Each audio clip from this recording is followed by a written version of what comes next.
Health is a state of body and mind. Wellness is a state of being.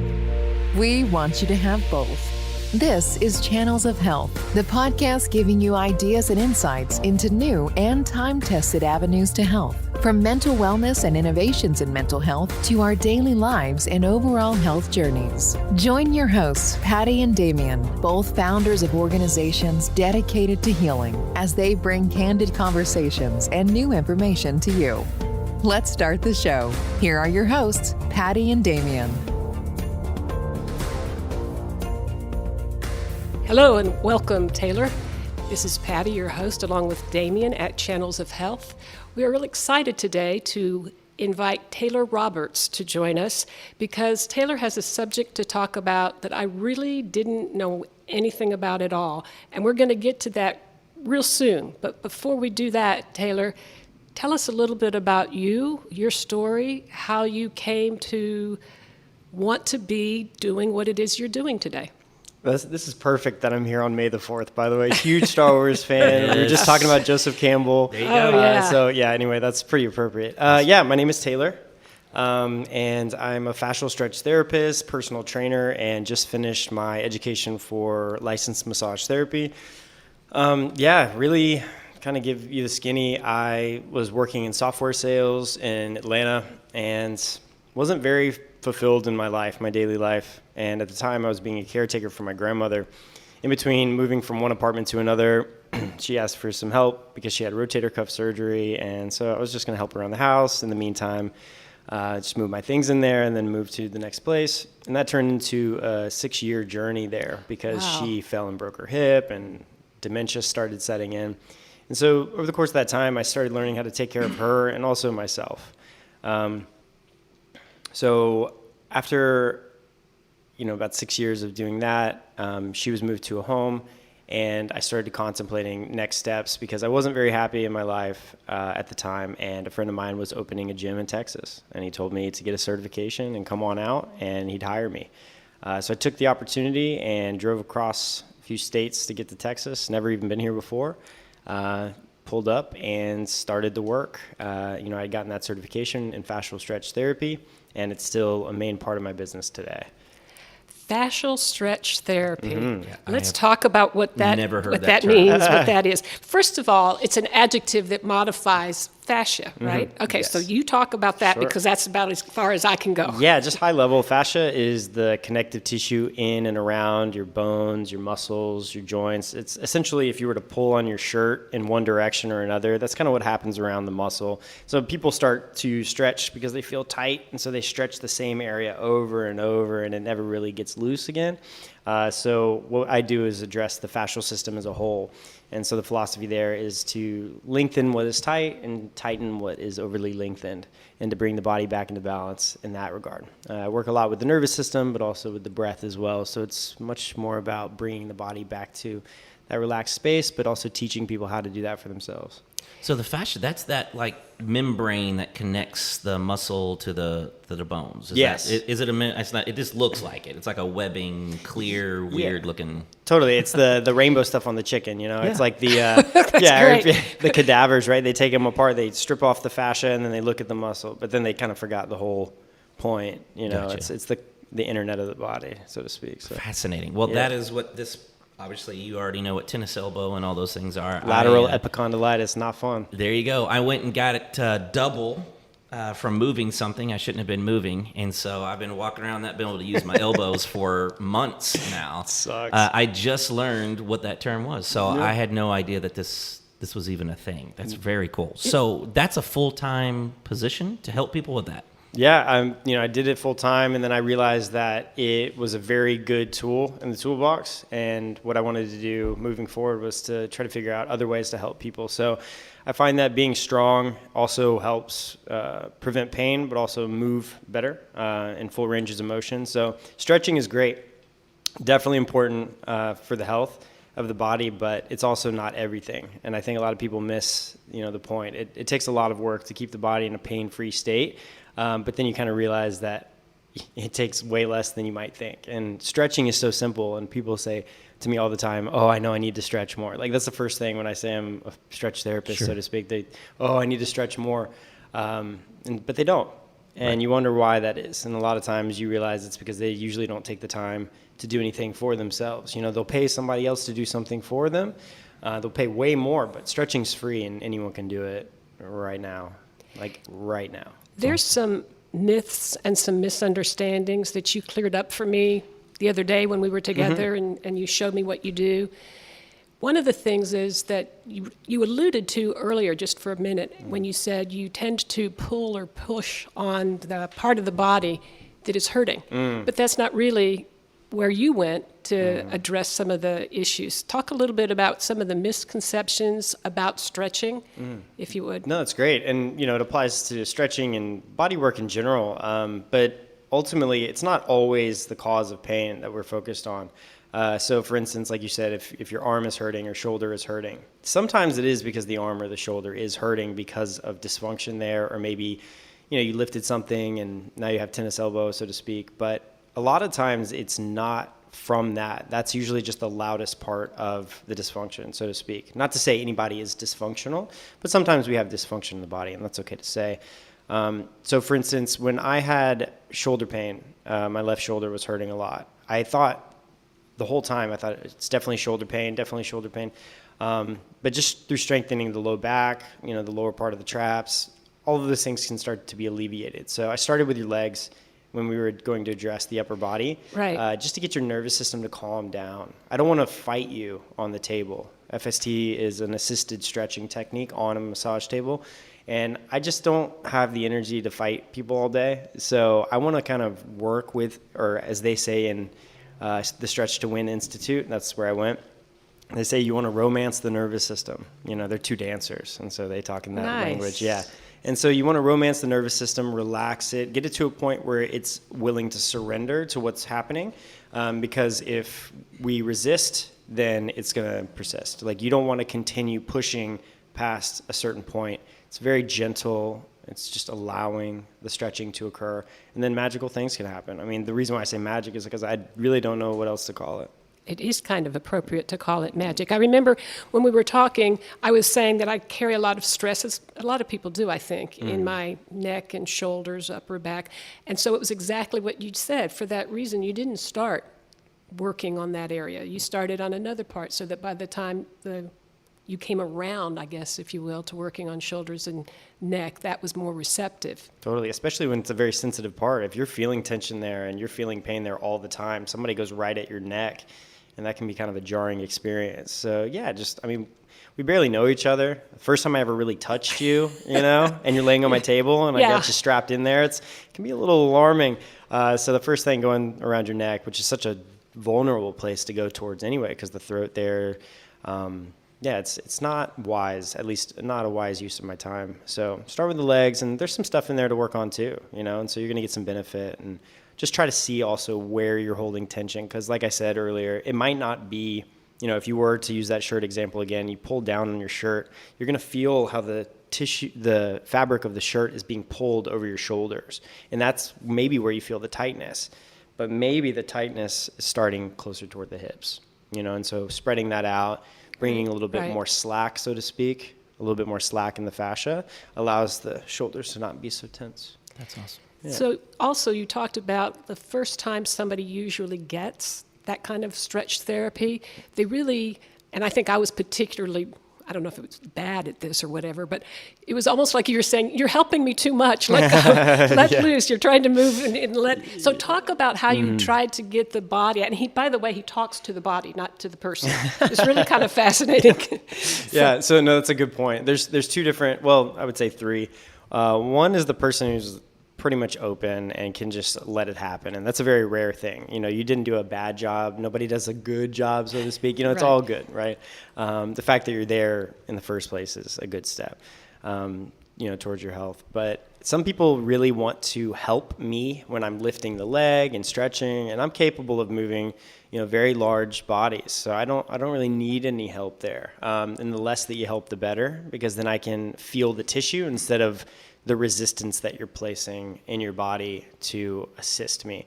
And then the other side is more of like a guarding in the body. There's a prevention of movement, and usually that's just data for me. It's a sign. I just want to understand where that's being resisted inside the body. It could be protecting a joint that's not stable. It could be protecting an injury that's latent or something that's been chronic. And so just kind of assessing through that situation. But most clients tend to relax after 2 to 3 sessions. If they really stick with it, then they get on the table and it's like they're, I don't know, they're like an actor in a Shakespearean movie or something. They're just laying there and they've passed, and so they're just so relaxed, it's great. So that's what I like to work with, is basically just like corpses on the table. That's awesome. Just please lay there. Way easier. Yeah. So how does this, I am most definitely the complete novice when we're talking about this, which is funny because I'm sitting here with a brace on my arm for the very thing that we're talking about. How does this work in comparison to something like chiropractic or something like that? Like, where does your practice fall in that general world of chiropractic? Like, everyone I know, I'm 45, everyone that I know that's my age is like, hey, we should stretch. So we're either doing yoga or being exotic about it and doing Tai Chi, or we're going to a chiropractor that's just like Chuck Norrising our necks all the time. Where do you fall in that, and what's your view, not pro or con of any of those, because I know that's not where you want to go, but where does something like this fit in a general overall health for people that are stiff? They don't have a range of motion.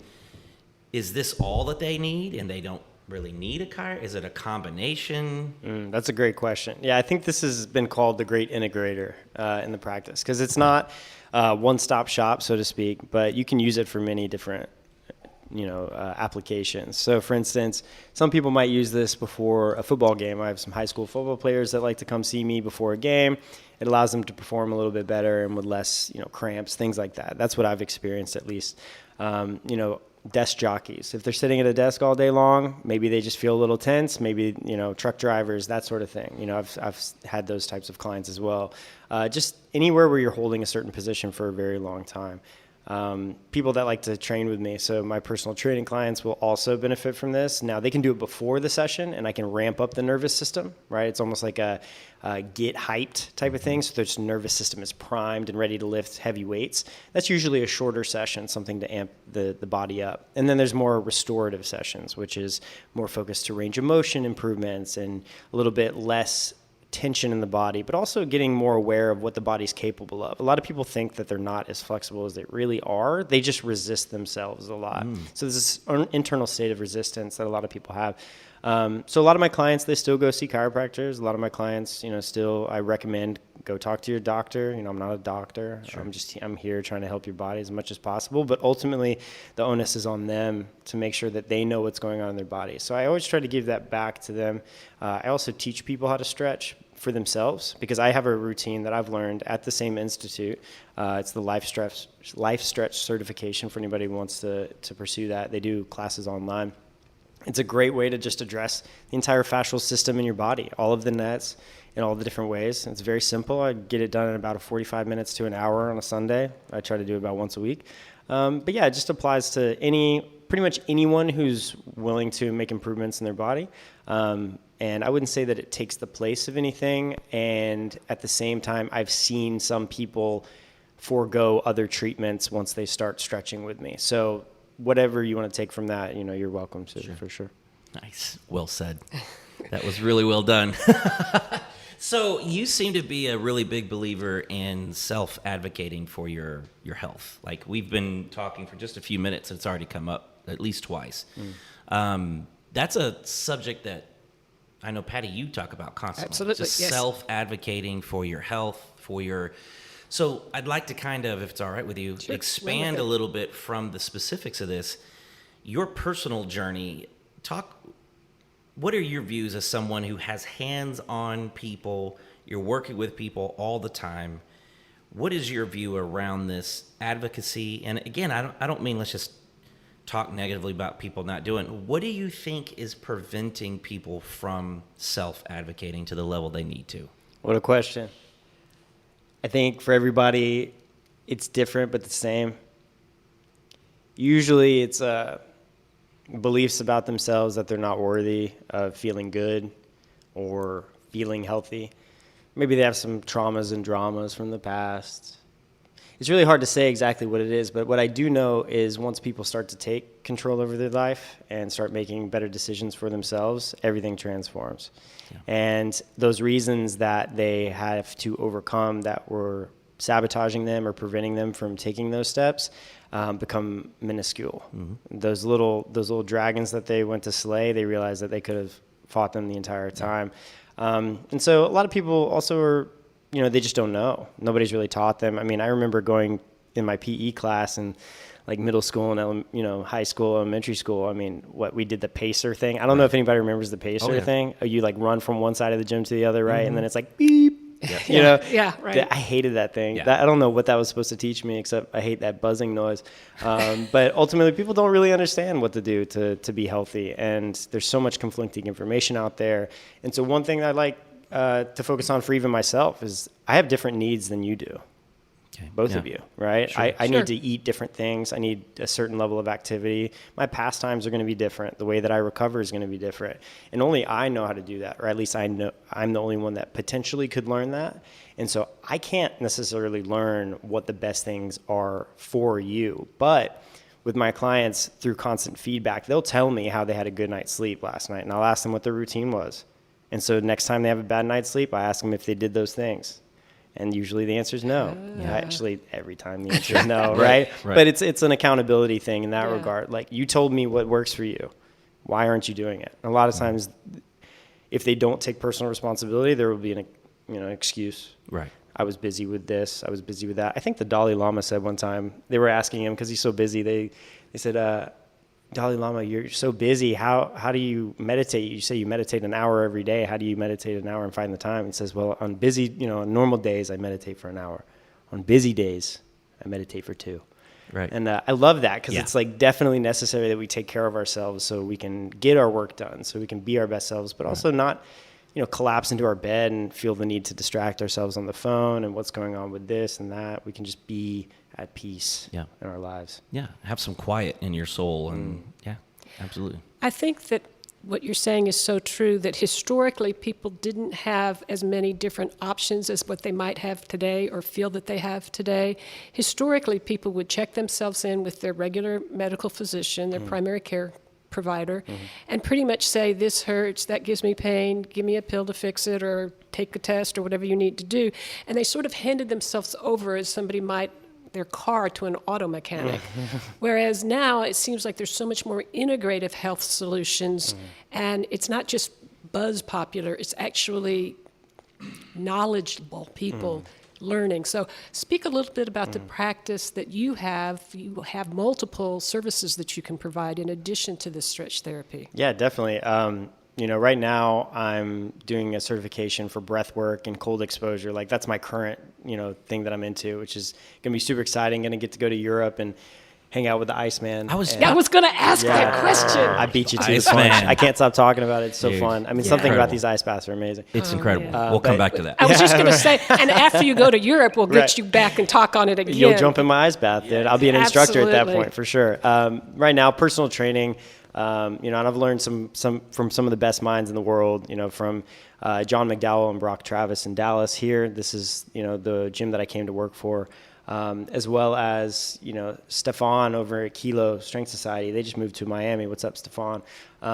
Pain-free performance specialist coach with Dr. John Russin out there in On It. And just, the amount of people that I've learned from has been amazing, because I don't know any of this stuff, but I was just so passionate about trying to figure out how to be the best version of whatever it is that I was becoming, could be. And then I do fascial scraping, so I do the scraping with the tool, and then right now it's more just it's about goals. It's about improving people's lives just one at a time. Taylor, now talk about scraping versus stretching. Yeah. Damien's over there going, writing it down furiously. Scraping. Okay. Yeah. So I do this from time to time on my own body, and there's different techniques, there's different brands of tools that you can use, but it all originated, I believe, in Asia, like coining or spooning, and they would just take a coin or a spoon and just scrape, the skin. And the idea, at least in principle, is that you have multiple layers of fascia that glide over top of each other. And if they don't glide freely on top of each other, then you're going to be getting pulls and snags in weird ways. Kind of like when you go into the box in the attic with all the Christmas lights and you pull one section and the rest of it kind of pulls in a weird, unorganized place. I love these analogies. Yeah, you know you're speaking my language, brother. See, exactly. Yep. So that kind of happens with our body. So if you intend to move the tissue in one way and it's not moving properly underneath that top layer of fascia or vice versa, then you're going to be getting pulls in weird directions. And so I see this all the time. You know, somebody's doing a certain exercise and they feel tightness in a different part of their body and it hurts. Okay, perfect. Maybe the solution there would be to scrape a little bit, see what's going on there, increase the blood flow. They say break up fascial adhesions. I don't really know about that term, but it makes sense to me. All that, it's kind of like what you said earlier. Like, I don't like using the word holistic. It's that same thing. Yeah. But yeah, overall, that's something that I like to do about once a week as well, just to get my body to move more freely. It makes me feel good. So it's a certification I got with rock tape, I believe, a year and a half ago. So what does that look like? You kind of glossed over the actual Oh, technique, excuse if you me. will, very quickly. Yeah. And if anybody's interested, Sure. just kind of process a Yeah. little bit. What would the steps be, and what all would they? How would it feel to them? You know, help the listener understand what you're feeling and what you're trying to accomplish. Yeah, so for me, I'm all about no pain. Some Okay, that people works. scrape so hard that, you know, crazy bruising occurs. Yeah. To me personally, it's not my thing. Some people adamantly disagree, and that's totally fine. Whatever works for you, like, I'm cool with. But you can buy scraping tools online, like a Sidekick tool. I think that's actually a brand name. I'm not endorsing any one in particular. But basically, it's a soft blade, kind of like a butter knife texture on the backside of the butter knife. And you're basically just applying pressure at different angles to the body, whether it be a 90-degree angle if you want to go deeper, or a little bit more of like a 45-degree angle if you want to go a little bit more shallow. You have some sort of lubrication on the skin so it glides more freely. And just from some strokes, maybe go slow and deep to get a little bit deeper. You can do little quick strokes. It can actually get you a little bit amped up in a certain spot if you're working out and scraping at the same time. But it's sometimes uncomfortable. Okay. It's not like a super pleasurable experience to speak, but definitely seems to do the trick in certain circumstances. So obviously the listeners don't have the benefit of a visual. Mm-hmm. You were sort of indicating to us as you were describing it, sometimes you were scraping up and sometimes you were scraping down. Mm-hmm. Do we get different results by doing that? Is one more preferred? What are we trying to accomplish with those different? That's a great question. It depends on the goal, and also it depends on the muscle tissue, right, or the fascia, which way that the lines are traversing. A lot of times you want to go perpendicular versus, you know, with the tissue fibers. I like to go more distal to proximal, so closer, like bring it to the heart. Okay. But also it really depends. It depends on what it is that we're trying to do. So if we're working out, I might bring the blood flow to the extremities, you know, because we're working out. The blood needs to be circulating properly. But ultimately, yeah, it's going to be distal to proximal, and it's going to be a certain depth. I typically, since I do it so frequently, I don't have to go so deep.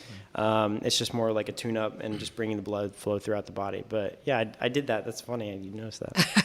That's fascinating. One more thing, we're just learning so much. And I have to ask a question. So just I think about a month and a half ago, I finally got into, I thought what was going on with my elbows was like arthritis, right? I mean, I am clueless, dude, right? So I go into this guy, takes forever to get in there, specialist, and he jams a needle. Patty knows because I called her afterwards and she heard it with all the expletives. He jams a needle all around the fascia and then shot Novocaine into my elbow. I got in the car and I passed out.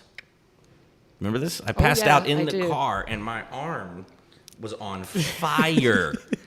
This was like a month and a half ago to try to get help with elbow pain. Now, while I understand we're helping you that's by making hilarious, it comparative to something that's worse. Just imagine it, your scraping and my scraping are obviously two very different things. Yeah, I just imagine this whole situation where you're getting like poked and prodded and like passed out, you know, was out in the horrific. parking lot. Yeah, it sounds terrible. Oh, I invented new cuss words. And I was cussing the poor guy to his face while he was doing it in a very loving way. Of course, with love. With love. Yeah. But I'm curious with your knowledge base. Obviously, I have the tennis elbow issue going on and all that. what was he doing and why? Dude, I have no idea who this person is or what they did, and maybe they had good intentions and it just didn't work with you. That's my benefit of the doubt type of scenario. Hopefully it wasn't negligence or something like that. That being said, most likely you just need to follow a good protocol for your elbow. It's most likely just weakness of the extensors of your arm. And it's pretty straightforward how to address it. You can do some scraping on the triceps. You can get the tool yourself, a little bit of stretching in that area, and then strengthening the wrist is going to be, I'm not a physical therapist, Sure, right. so I can't technically say certain things. That being said, if I had tendonitis, and I have had tendonitis in my elbow, what I've done has used a really good tool. So there's something called, and there's different brands, but the one that I like is because, I don't know, it's just the one I used. It's called a TheraBand Flex Bar. It's a rubber style, and you can build up in thicknesses, and it literally addresses through something called the Tyler twists elbow tendonitis, both lateral and otherwise. So yeah, if that's something that you're interested in, that's one good step. There's a few other things that you can do, but yeah, elbow tendonitis, whether it's golfer's elbow, tennis elbow, definitely something you can address, but it's not going to go away on its own. People say like rest and avoid and this and that. It's just not going to happen. That has not helped. Yeah, it does not help. And it's just going to keep hurting. And then when the pain goes away and you start doing things again, it's going to come right back. And so you have to address it. I have no more elbow pain. There's a reason.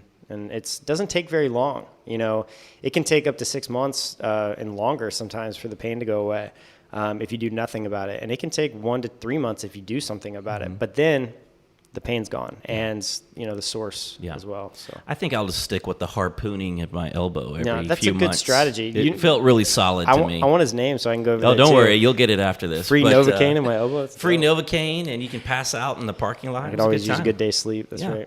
I'm telling you, man, it's only in comparison. I'm going to make you feel so bad right here in my office that what you leave with, you're going to be happy to have that other pain back. And it really is why we started this podcast. Wow. Like, she's trying to get things fixed. I'm trying to get things fixed. No By the doubt. way, the tennis elbow thing that's just new. I was already working on a bunch of clusters. Exactly. Right? Yep. And then you go in, the guy's like, I know what you need, and just sticks me like a voodoo doll. Yep. And then you're sitting here and you're like, you just need to scrape it, bro. Yeah. That is hilarious to me. Yeah, it's like pretty matter of fact. Like, it's not necessarily going to be the thing that gets it done, but if you approach it in, let's say, 6 different ways, and one of those ways works, then great. And if none of those ways cause you lasting pain, also very great. So I'm all about just like throwing the arsenal at it and making sure everything in the arsenal doesn't obliterate. It does seem like in any business process, you should start with the least destructive method. Minimum effective dose. There you go. There you go. Correct. And work your way up to holy shit dose. Novocaine. That's like right. I'll edit that if I need to. But yeah, let's work our way to Novocaine.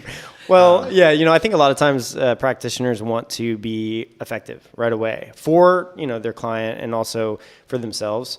There's almost like not to say ego tied up in it, but they want to be the one to help, and they know the answer. And so, I have multiple solutions and I know that they're not all going to work. Right. So just start going through the list and trying them and seeing what does work and what doesn't. And that can also tell us more about what other treatments need to occur in the future as well. If something doesn't work, then we know it's not X. If something does work, we know maybe this is actually what we need to focus on. And so then you can kind of address that. So you said you had a lot of other things that were going on. So There's other things. Yeah, we're gonna other be talking. things. Yep. Well, what you were saying earlier, why people don't do the things for themselves, it's kind of overwhelming. You have a job, you have family, you got taxes, you got to pay. Just things always going on in the background. Oh yeah.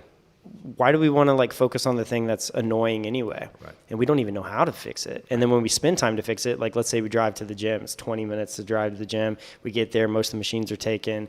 We're kind of overwhelmed. We don't really know what we're doing anyway. So we do the exercises we've always done, which have led us to the results that we've always gotten. And then we drive back home 20 minutes. That's 2 hours of basically an unsatisfying health and wellness journey. And so you don't want to do that 4 or 5 times a week. No. You're not going to see results. So there's no benefit, there's no reward, and so your brain just says that's a waste of time, and it is. It is. I agree. When there are no actual results, then not only do you stop doing that, but then it also, I think, taints your further opportunities. Like you're like, well, I've tried this before, and I've tried this, and a lot of these things, gout and all this kind of stuff, I've been working on these things for a long time. But if you're only going to stick within whatever your insurance is going to cover, and this is my personal opinion only, then you're going to wind up getting in just this world where everybody is just not really even looking at you. They're just giving you meds. And that's been my personal journey has been, you've got gout,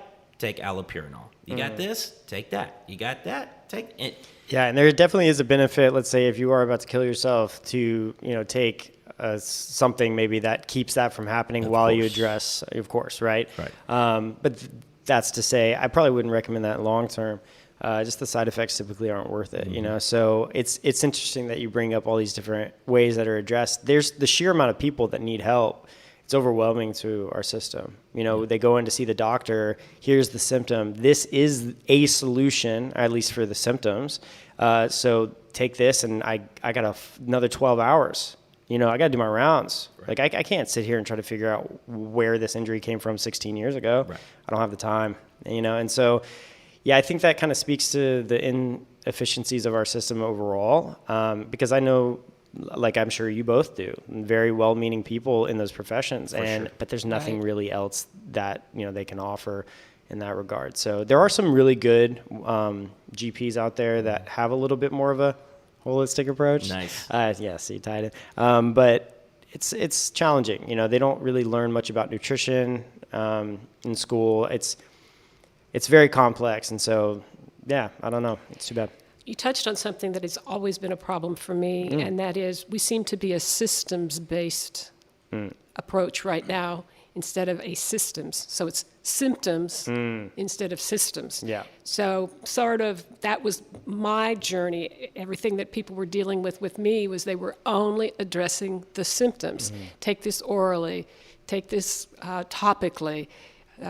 Everything would give me momentary relief, but then as soon as it was no longer being used, back would come the symptoms. Yep. Nobody was really doing a dive into, so why do you have these symptoms? Right. And it does take time. It takes a lot of time. And that gets back to the person advocating, I think, and kind of telling a story on myself that I was sort of saying that, we used to check into our traditional Western practitioner and say, this hurts, give me a pill, or this hurts, what do you think we need to do? And now some people, myself included, kind of ended up doing the same thing with acupuncture and alternative medicine, naturopath, homeopath. This hurts, this doesn't work, these are the symptoms, what do I do? And now it's really more of the, why are we having these symptoms? What is the origin, the genesis of some of this? Because that's where we're going to get to the root of the cause. Yeah, and the solutions are usually pretty simple. People want what's new and exciting and everything like that. And like I said earlier, like a lot of times, when I tell somebody literally what would probably help them, and then they're like, yeah, but what else can I do? Because that doesn't seem like enough. It doesn't seem like enough. More. And then, it might take a little bit it's going to take some time to stretch consistently, through, twice a week for how long? The rest of my life? That's a long time. Can you not just do something for me and I'll pay for it? And, it's a funny thing, it's, People think that, once you're in a good state of health that you can kind of stop doing all those things. But once you're in a good state of health, you have to continue doing those things. Absolutely. I still stretch. I still go get a massage. I still, do everything that's necessary. So, everyone needs to understand that it's not over once you're out of pain. It's now you're at a good base level. It's not one and done. No, definitely not. And anybody who expects that's going to be disappointed. And anybody that promises that is lying to you. Well, it's a little bit like the diet culture. Yep. People get very successful results out of eating right. Sure. And having nutritious meals. They lose whatever weight they want to lose. Now we can go do whatever we want. Now we can just eat and drink to our heart's delight. Yeah. Well, guess what? You're going to get all of that back. Now, you definitely can get away with that once you get your hormones in balance and you're eating properly for a long enough time and you're super healthy. You might not see the cost from a little bit of a bender here and there right after, but it definitely catches up and you pay interest for sure. Well, everybody can fall off once in a while. But if they kind of go back to the, hey, now I can go back to my other lifestyle. Yeah. No, what do you think got you healthy to begin with? 100%. You can't just throw that away. You definitely can't. Talk to us a little bit about where you went and got certified. You mentioned it a little bit earlier, but I'd never heard of them. Yeah, in Arizona, Chandler, Arizona, I believe. Stretch to Win Institute. They are amazing. Chris and Ann Frederick started this. I guess Ann started this. She did a dissertation on stretching and then met Chris, who was into all sorts of things, health and wellness, physical therapy, and also into Qigong. And, so they're very interesting folks, and they have a beautiful institute, and each class I think is like 30 people come. There's 3 different levels of fascial stretch therapists. You go in, you become a level 1 therapist with some education. You spend about a week there. You learn hands-on, you learn from, every group has a teacher, and you rotate teachers. And I mean, it's unbelievable learning experience, and it's really transformative. I've made a lot of really great friends just from the first certification course. Everybody's there for a different reason.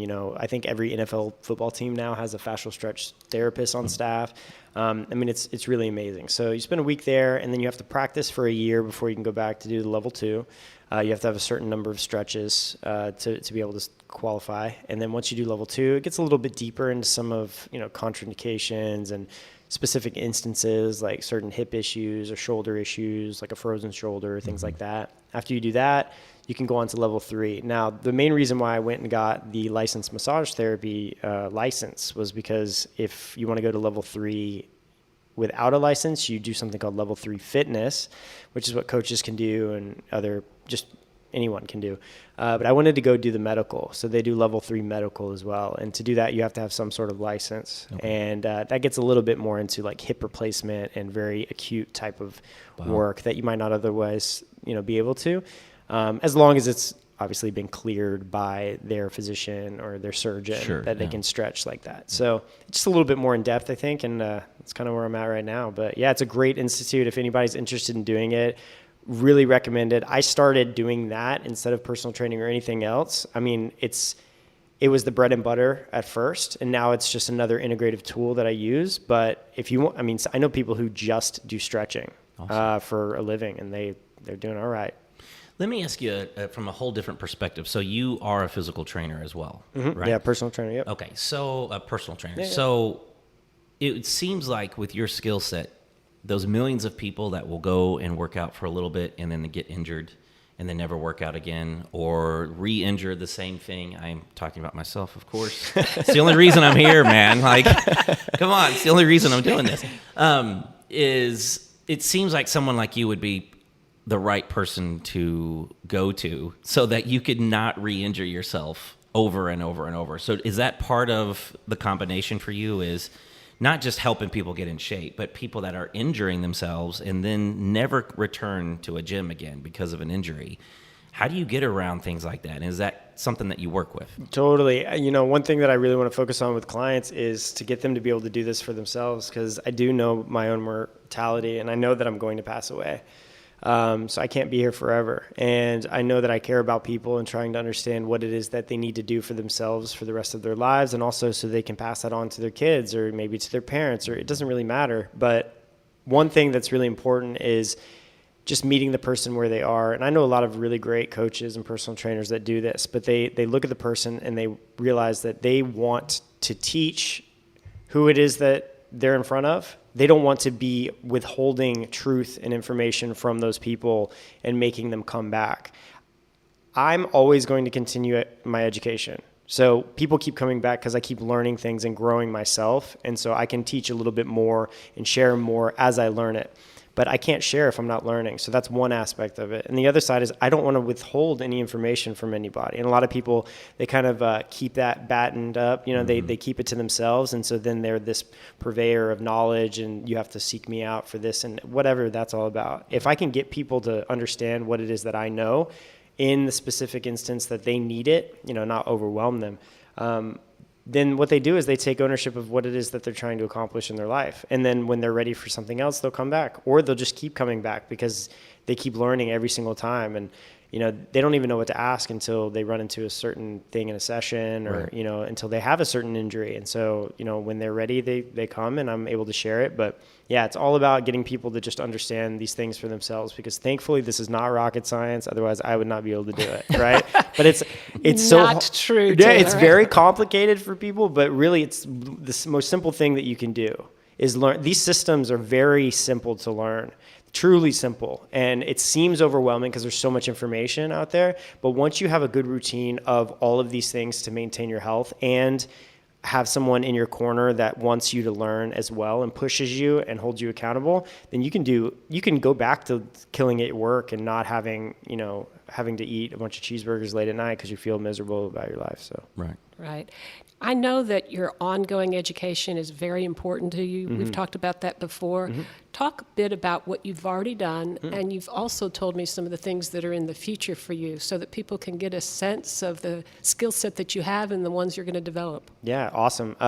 So many certifications. Like, I encourage anyone, even if you're not in this field, if there's something that you want to learn more about, go get a certification. It doesn't mean anything necessarily on its own. It doesn't mean that you have to go do that for a living, but you learn so much from these masters in each of these crafts. So if there's something that you really want to learn more about, like stretching, go to the best person that you can find about stretching and go there and learn. You don't have to go have a coach that stretches you and you have to pay an exorbitant amount of money over the next 10, 20, 30 years. Instead, just go learn it for yourself. Good idea. Ideal world, everyone's taking care of themselves. And so I have no clients. That would be great. We could all just be having a great time playing some flag football or something. Like, I'm cool with that. Out. Yeah, exactly. But in the future, I'm focused on the breath, especially just with all of the COVID stuff going around, people having a hard time, respiratory issues.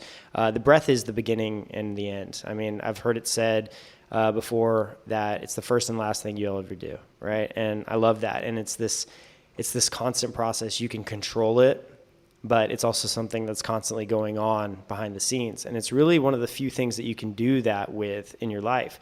And so just to get conscious control of the breath is very powerful when it comes to not just personal, physical expression, but focus, meditation, productivity at work.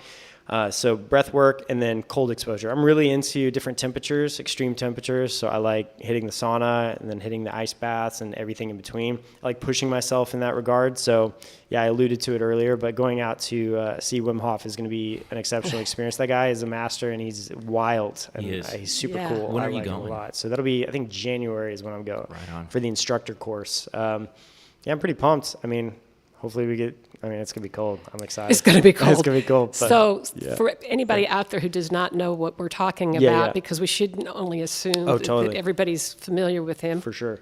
Yeah, so he has many world records. This guy climbs, I think, Everest in his shorts. I mean, he's just that type of guy. But everybody thought he was kind of crazy. Yeah. Like, this guy is just going out there and doing all this stuff. Like, what a wild man, swimming under ice sheets and his retinas freeze. And he set a world record for how far he swam and got lost. And so the record actually went higher than he planned on because he couldn't see. He was blinded. So he found his hole and he got out. But, it took a little while for this vision to come back. And he's an exceptional guy. His story is fascinating because he, unfortunately had his wife pass away, I believe, due to either suicide or because of decisions that she made that led to that, to her passing. But he just wanted to spread joy around the world and to let people realize their inner power, and which we all have, each one of us, you listening right now, me, we all have that, or at least that potential.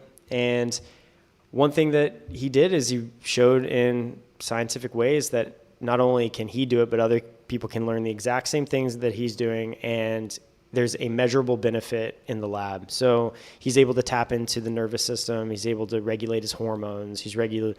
I believe one of the things that he did, he was injected with something that was like a bacteria or something like that, and he was able to fight it off basically consciously. And when you start saying these types of things, it sounds freaking crazy. It does. It definitely sounds freaking crazy. And then you go and look at the research, and it's kind of it's crazy. It actually is crazy because if that's possible, I want to learn it. And if it's not real, I'll let everybody know. But I have a good feeling based on the experience that I have just this short time with cold exposure. Something's going on there, and I'm excited to figure out what it is. I tried it for about a week and a half in the shower, doing the turn down as cold as I can and stay in as long as I can. And all I can tell you is when I did it in the morning, I did not need caffeine. I did not need anything. I was vibrant, wide-eyed, kind of like what we said to you when you walked in. Man, dude, your eyes were bright. And you do. There's different outward things that you will see. People's skin glows, and all of that could just be, on the outside, but it's not. The stuff that they are finding. I think what I love about him the most is that he is not a scientist. He's a madman that's willing to be tested on. Totally. And we're finding all these incredible things because of it. Awesome. That's super cool. We need Super more cool. madmen willing to be tested on. For sure. And I think, I think that's I'm one. absolutely true. Clearly. Next Madman is going to be Taylor Roberts That's and right. Damian Hey, Skinner. I'm down. Yeah. I like to let other people be mad, and then I kind of follow behind them. I'm cool with that. I don't mind that. But yeah, you're absolutely right. We wake up in the morning, take the cold shower. I mean, there's really nothing you can do to me that's going to disturb my inner peace after that, because I kind of did this. That's okay. You know, You can edit it. The I did worst one part, too. the worst part of my day, is something that I consciously chose. So like, what are you gonna do? Cut me off in traffic? Okay. Like, Got okay, it. so Exactly. I wish you well, dude. Like, whatever. Yeah. So there's a big benefit there, and just I like the challenge aspect, but it's all about feeling and not force. And it's amazing how quickly your body adapts to it. Now I actually crave the cold shower, but the first few times that I did it, it's like I barely do 5 seconds, and then I kind of like wuss out and like jump out of the shower, Yeah, jump out of the right. way of That the would be water. me. But the second time, it's 10 seconds. Third time, it's 30. And then eventually you're just, In a cold shower. it invigorates you. And so you just are attracted to it. It's a very weird experience, but It really is. Yeah. And you don't want to do it from, like you said, force. You don't want to be Yeah. like screaming in the shower, like, I'm going to Yeah. overcome. Yeah. That's Means you're not quite ready for that. That's not the Oh my energy God. you're going So that's for. our measure. If you start screaming in the Yeah. shower, Right. you probably are in there too long. Yeah. Doing it Okay, wrong. that's yeah, good. We can exactly. work with that. No sock in the mouth trying to like bite it. Like, Yeah. So I have a whole different direction right. that I wanted to ask you some questions, Sure. if that's all right. Sure. You work with bodies. You are with people in a really intimate way, What is your take? We've been talking about the physical aspects, but we keep touching on the mental, emotional, spiritual aspects. What has been your experience in seeing people who have experienced trauma and the way that they hold that trauma in their body?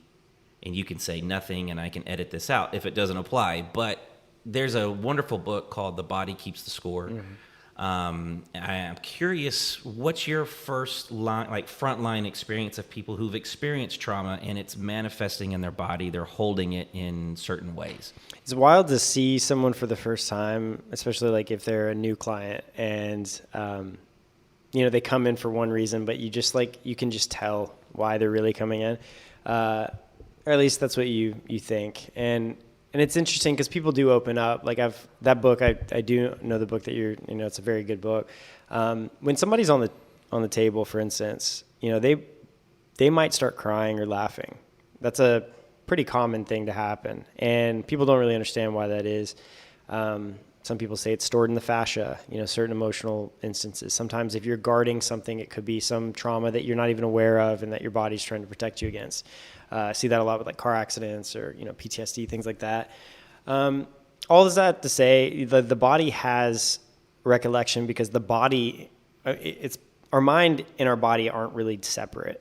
It's the Right. same thing. And so it's in the body, so to speak, but our brain goes throughout our entire body with the nerves. And so it's just to separate that is kind of wild because we're holding these holding patterns at times, and we're carrying these things from our past if we haven't addressed them. And so we're just these walking culminations of our past if we don't focus on it. So it's absolutely true. People definitely hold things in their body. I've seen people give out 8 out of 10 reps on a certain set, when they're working out. And then you tell them like, hey, every single time you get close, you back off and you quit. Like, what's that all about? And it's not this easy answer. Yeah. A lot of times it's very deep rooted in they don't believe that they're good enough or they don't believe that they're capable enough. And maybe that was something that was said to them in passing when they were 6. And that is a real story. And so it's just interesting when people tell you certain things because then you say, do you believe that about yourself now? They say no. You say, prove it. They do it. And then it's done. And then they overcame that. So now they're a different person. So that can be applied to the therapeutic aspect, but it can also be applied to the personal training aspect. And people they limit themselves far too often. And it's totally true that it's in the body and the mind. And it's none of it's in a vacuum. If you're not coming in just to work out with me or stretch with me, you're going to be getting a little bit of, all of that. And I think the best approach isn't to just isolate on one thing or another. It's to address the entire organism, which is us as humans. And I think that's what I was alluding to earlier. It's this integrative approach that seems to be a 21st century phenomenon blooming. Not that it wasn't developing, of course, But I think that he is looking at it as a big picture situation, and he is bringing in multiple. In fact, what I was thinking was you might not have a license, but you're a counselor of sorts to people. Definitely a coach for sure. And, Yeah. maybe one day I'll go down that road, with the mind and the licensure there. And, some days we are going to get it. We're going to be in the gym and we're going to do more than you think, and it's going to be freaking hard. But for the most part, that's not just the entire piece of the puzzle. You have to push yourself. You have to overcome those boundaries and everything. But ultimately, I want you to leave better than when you came. I don't want you to leave like in pain, so to speak. Now, pain is common. Pain happens, right? We all experience pain at times, but it's about trying to minimize the risks and also optimize the results as much as possible. So if there's something that's causing pain, boom, let's talk about it. Let's address it. I'll give you some things to do at home. Nobody likes homework. Nobody does homework, right? But if you do the homework, you come back and you're in less pain. You experience more results in the gym, which allows us to get to future boundaries, internal and external. Right. And then we can address those as they come. But yeah, if we run into a roadblock, we have to address that and then move on. I'm not going to throw a really heavy bar on you and tell you that if you don't squat properly, you're broken. Let's go, bro. Yeah, it's just not the move. You build up from the base and always address the basics as you move forward. Never underestimate them. Yeah. It does. We can see that, by the time my kids are full-grown adults, I really do think there's going to be completely different ways to integrate all of these things. You go over here and you do Tai Chi. You go over here, you do yoga. You go over here, you see your therapist. I just see these things, Then you have a coach, and you don't really need to go sit on a couch. Not that there's anything wrong with that. But all of a sudden, you're not needing traditional therapy as much as you are because my personal interest, right? Like you've started in the body area. I've started in the emotional mind area with children. I don't think people need to sit in an isolated room with a therapist for the rest of their life. They need to have a chance to work these things out, right? So we like to take kids out and have them work out the trauma, externalize these things. That to me is what sounds like working out for me would be. If I could go work out and be mindful and I meditated before and my mind is set, I wouldn't skip that. Get help from where we can get it, That's right. And so we just find it where we can have it. And ultimately you realize that you can be your own teacher. And so you learn because other people have been in certain places maybe before you. It doesn't matter what their age is. They could be younger, older, whatever. And then when they're at that place, they can guide you in the direction they need to go.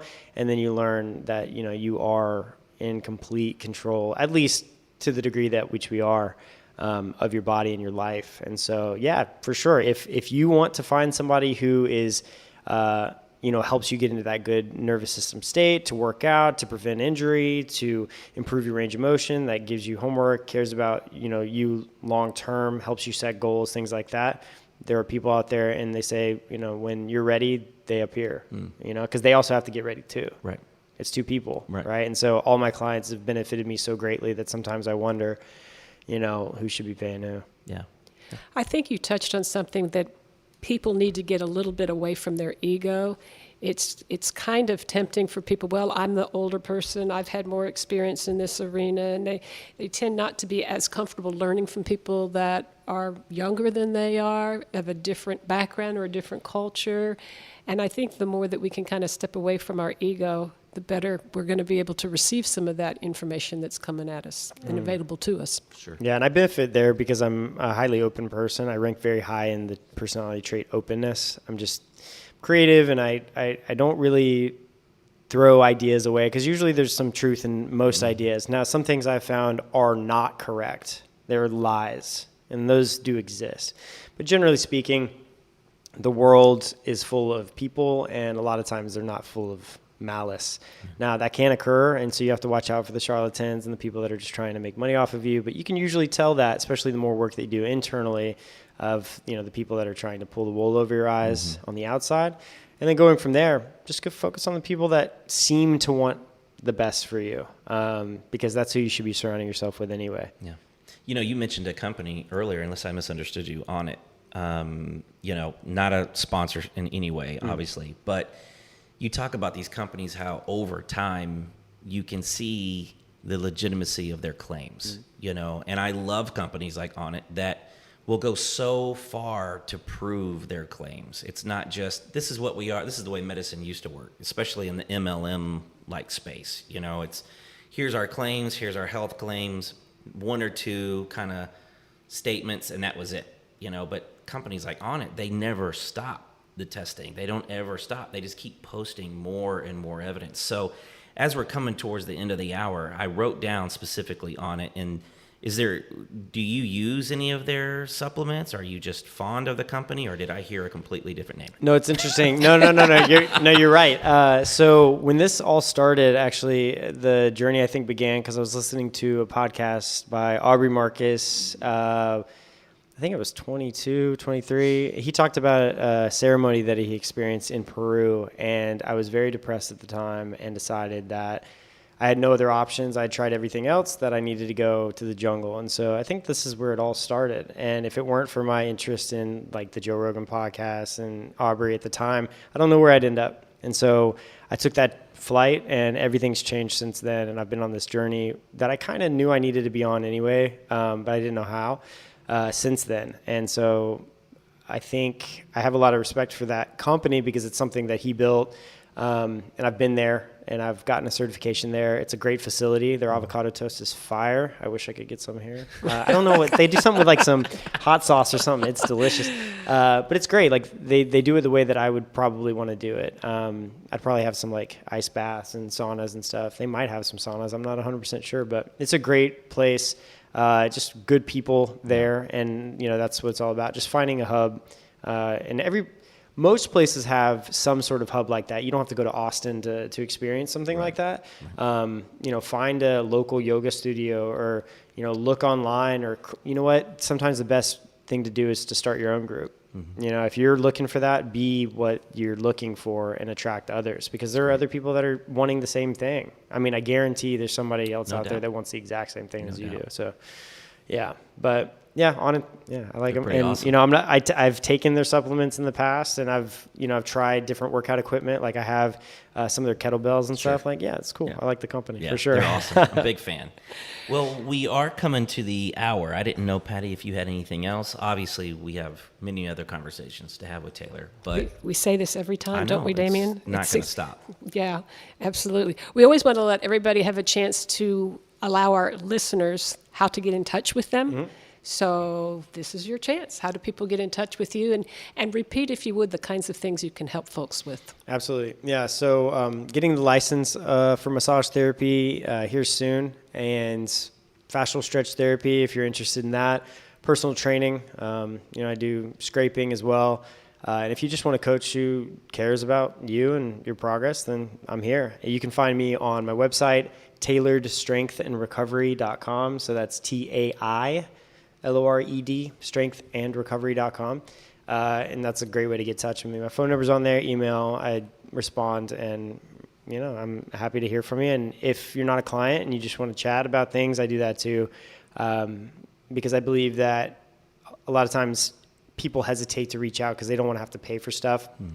If you have a question and I can answer, I'd be happy to do that. Open the doors to a little bit more knowledge if I have it. But I can also probably learn from you. So right on, man. Yeah. Dude, it's been awesome having you on no the doubt. podcast. Thank you for having me. It's been great. What an amazing attitude. How many times have you heard somebody say, if you just want to chat, give me a call? Sure. If I got and the put time, it out let's do there. it. People sometimes are hesitant to pay immediately when they don't know. But what an open attitude. So you're open not in just what you receive, but in what you share. So my needs are met. I'm grateful for that. And if somebody has something that they need, just holla. So I didn't have to fake a whole podcast to get information just from asked, you. bro. I could have just called. God, this was expensive. Dang it, Damien. Another day. Yeah. So awesome. We thank you so much. It's it has my been pleasure. a wonderful experience. Indeed. Now, can we ask you back after your January trip? Of course. Sure. I'd be happy to come back. The Iceman. We want to know all about Thank it. you. Awesome. Okay. So thank you for listening. This is Channels of Health. Make sure you check out our other